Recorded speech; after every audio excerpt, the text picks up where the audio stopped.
Someone doesn't reply to your text for 3 hours. Logically, you know they're probably busy. But inside, your stomach drops, your chest feels heavy, and a sudden wave of panic or nausea washes over you. You feel physical pain. You aren't being dramatic. Your brain is reacting to a social text message the exact same way it reacts to a broken bone. Brain scans show something surprising. Getting ignored or rejected triggers the exact same spot in your brain that registers physical pain. As far as your brain is concerned, a broken heart and a broken bone use the exact same alarm system. If a small criticism or subtle shift in tone can ruin your entire day, you might be experiencing rejection sensitivity dysphoria, or RSD. And the hidden psychology behind why your brain does this is surprising. Most people assume rejection hurts because of low self-esteem, but RSD isn't the flaw in your confidence. It's an overactive survival instinct. To your evolutionary ancestors, social exclusion didn't mean hurt feelings. It meant death.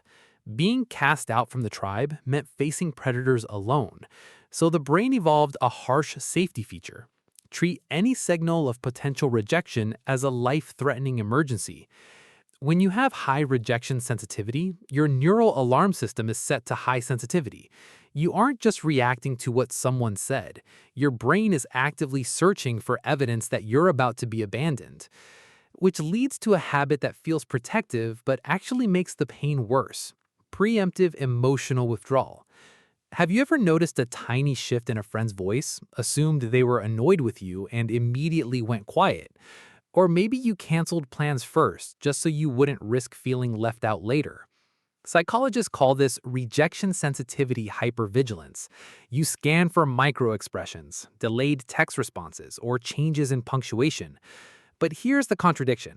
By trying so hard to protect yourself from the pain of rejection, you end up creating the very distance you fear. You pull away to stay safe, which makes the relationship feel cold, making you feel rejected all over again.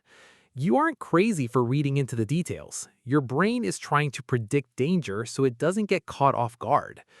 There's another version of this pattern that looks like the exact opposite of pulling away. Instead of withdrawing, some people respond to rejection sensitivity by becoming hyper-agreeable. You find yourself saying yes to things you hate, apologizing for things that weren't your fault, or constantly asking, "Are you mad at me?" This isn't just people-pleasing. It's a psychological tactic called appeasement. If you can keep everyone around you completely happy, you eliminate the possibility of rejection. The catch, you trade your authentic self for temporary safety. The physical ache of rejection gets replaced by the slow exhaust of pretending to be who everyone else wants you to be.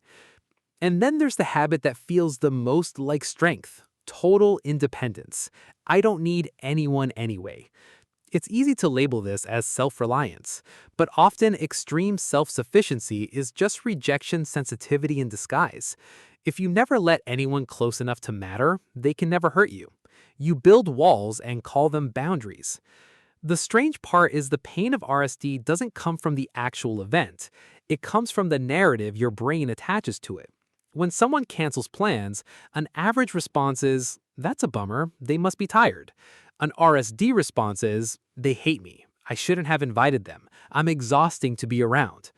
Your brain takes a neutral event and instantly translates it into a judgment on your worth as a human being. The physical pain you feel isn't just sadness, it's grief over a story you just made up.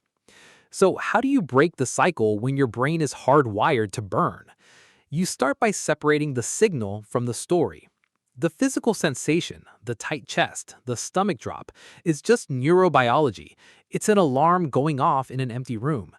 You don't have to stop the feeling immediately, but you do have to stop believing the immediate narrative your brain writes to explain it.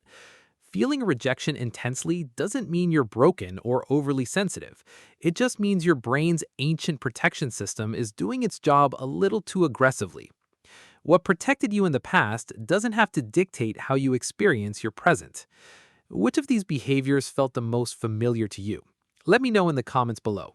And subscribe to Psyche Override for more psychology to help you decode your mind.